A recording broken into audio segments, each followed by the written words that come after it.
이제는 우리가 AF를 벗어나기 위해서 올림픽 23세 예선전도 우리가 충분히 예선 통과를 해야 되고 거기에 더불어서 우리가 8강, 4강까지도 한번 도전해보자 이런 얘기를 계속 하고 왜 꿈은 좀 더 크게 가져야 우리가 더 노력할 것이고 더 준비할 것이다. 그래서 우리가 지금 마리셀 주노, 이바르, 저스틴, 에리카 모든 선수들 이 선수들도 이번에 다 소집을 하게 해주면. Nah, oke, teman-teman, kali ini saya akan kembali lagi yang membahas mengenai kabar terbaru dari timnas Indonesia. Dan di sini pun saya akan fokus ya mengenai updatean timnas U23. Nah, kalau kita ketahui bahwa sebenarnya ya timnas saat ini sedang berada di dilema ya. Mengapa demikian? Karena memang 28 pemain ya atau 29 pemain yang sudah dipanggil Sinteyong ini ada beberapa pemain yang sepertinya tidak bisa tampil di Piala Asia U23.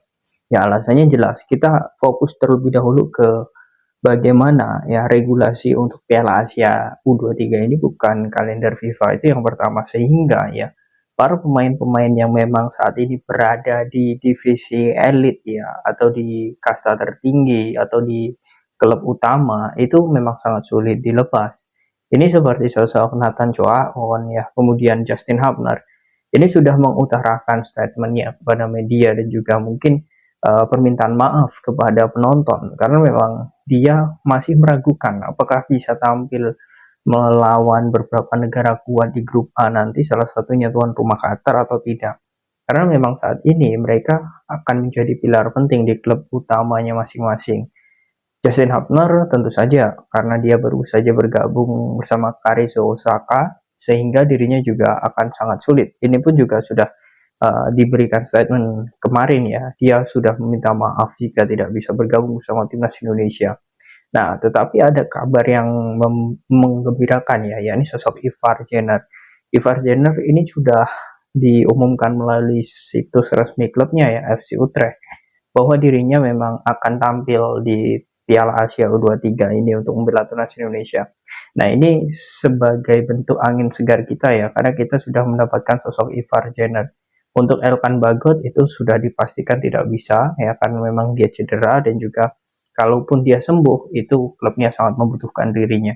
Dan kemudian kita masih ada beberapa pemain seperti Rafael Struijk. Nah, Rafael Struijk ini kemungkinan besar ya ini juga bisa bermain karena dirinya belum menjadi pilihan utama di klubnya ya, ini Adu Den Haag. Sehingga ini yang membuat peluang dari Rafael Struijk ini juga sama seperti Ivar Jenner. Bisa jadi mereka berdua ini akan berangkat serempak ya.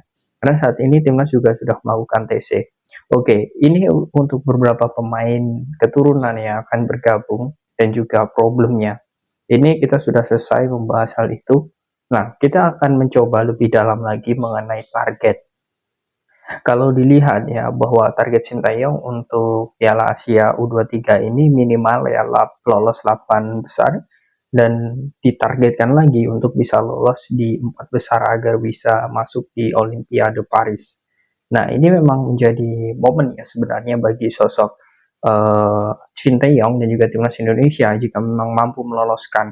Tetapi dengan materi pemain yang saat ini ada ya, kita juga harus melihat ya apakah Indonesia mampu untuk bisa lolos di 4 besar ini, karena mengingat ya beberapa tim seperti Australia, kemudian juga Qatar, kemudian Uni Emirat Arab, itu semuanya sudah mempersiapkan dengan baik ya. Termasuk di grup ini juga sangat berat karena ada beberapa tim tersebut. Dan Indonesia tentu yang notabene adalah para pemain-pemain senior. Ini diharapkan memang bisa menjawab ekspektasi publik. Tetapi lagi-lagi ya, ini kembali lagi ke Coach Shin. Karena Coach Shin ini kontraknya diperpanjang atau tidak, itu tolak ukurnya juga di Piala Asia kali ini. Karena dia menyanggupi apa yang menjadi target dari PSSI. Nah, ini yang menurut saya seru ya. Bahkan kalau kalian mengikuti beritanya ya, ini pun juga sudah dilakukan oleh Bapak Erick Thohir ya, selaku Ketua Umum PSSI bertemu dengan seluruh pemilik klub dalam waktu ya untuk Piala Asia ini seluruh kompetisi di Liga 1 itu diliburkan. Alasannya karena mendukung program PSSI melalui Timnas Indonesia U23. Nah, ini memang sangat luar biasa. Ini lagi-lagi ya ini akan membuat ekspektasinya dari pecinta sepak bola nasional, kemudian klub-klub kepada timnas U23 ini sangat tinggi. Karena memang sampai segitunya ya untuk memperlancar ya bagaimana prestasi timnas U23 untuk di kancah Piala Asia U23 ini. Memang ini sebuah pengorbanan dan juga kita akan melihat nantinya. Oke, kalau dilihat dari beberapa materi pemain ya kita memang ada beberapa pemain yang memang itu kuat tapi tidak bisa tampil ya. Tetapi di sisi lain pemain-pemain lokal kita itu juga tak kalah bagus karena masih ada sosok Ramadan Sananta, kemudian Rizky Ridho, Hernando Ari, Pratama Arhan, Witam Sulaiman ya. Itu adalah pemain-pemain yang sangat bagus. Kemudian juga ada Ilham Fajar Faturrahman ya. Kemudian ada beberapa pemain lagi seperti Komang Putra atau Komang Teguh. Nah ini semuanya sangat bagus dan kita hanya tinggal melihat bagaimana Sintayong mampu mengelola dengan baik ya di taktik nantinya. Karena ini sangat penting bagi pertandingan ya. Setiap pertandingan ini sangat penting dan kita akan melihat bagaimana pola yang akan dimainkan oleh Sintayong. Nah, oke. Dari semua ini ya, jika ya mungkin nanti kita juga bisa diskusi juga di kolom komentar.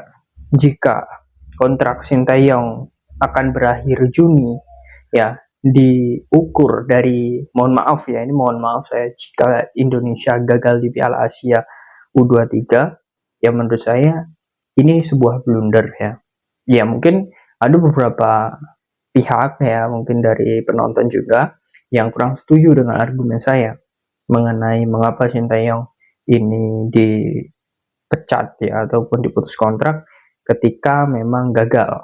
Nah, ini menurut saya kurang setuju jika hal itu terjadi ya. Walaupun sebenarnya target Sintayong itu memang harus meloloskan 8 besar atau 4 besar minimal maksimal ya agar bisa tembus di Olimpiade Paris. Kalau menurut saya kalau ini acuannya itu agak kurang pas. Mengapa saya bilang kurang pas ya? Karena memang ada beberapa proses yang sudah dilalui. Ya, seperti kualifikasi Piala Dunia, kemudian lolos Piala Asia 16 besar. Itu menurut saya sebuah prestasi. Kemudian selanjutnya ya, ada beberapa peningkatan dari beberapa proses fondasi pemain yang sangat bagus. Nah, ini menurut saya ini sangat diapresiasi karena Sintayong untuk saat ini dia adalah pelatih yang berhasil diproses. Tetapi dia pelatih yang belum bisa untuk mengangkat piala atau meraih gelar juara. Nah, itu memang dua sisi yang apa ya menurut saya ada di benak Sintayong saat ini. Dia memiliki prestasi di bagian proses, tetapi tidak memiliki prestasi di bagian hasil. Dalam arti hasil ini adalah trofi ya. Nah, kita mau menempatkan ya mendukung timnas saat ini di bagian yang mana? Nah, itu saja, simpel saja. Kalau memang kita ya mendukung timnas yang harus mengangkat trofi, piala, ya mungkin kalian setuju. Jika Sintayong ya ketika gagal di Piala Asia U23 ini dipecat. Tetapi kalau kalian ya setuju ya Sintayong ini menjalankan proses-prosesnya, kemudian fondasi pemain, strategi pemerataan pemain, itu sudah dilakukan dengan maksimal, ya kalian adalah supporter yang memang suka dengan proses ya. Dan kita tinggal pilih saja, boleh juga dua-duanya. Nah ini artinya ya teman-teman, apapun yang menjadi hasil ya kita juga harus mempertimbangkan apa yang menjadi pola ritme permainan dan juga persiapan. Ya pertama faktor materi pemain, kemudian yang kedua juga ada beberapa minus di timnas U23 ya. Semoga saja dengan dilakukan TC yang cepat ini akan memperbaiki ya sedikit demi sedikit bagaimana pola permainan timnas Indonesia ke depan.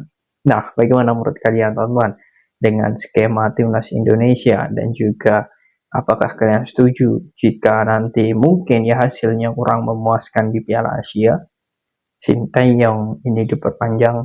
Silahkan kalian tulis di kolom komentar.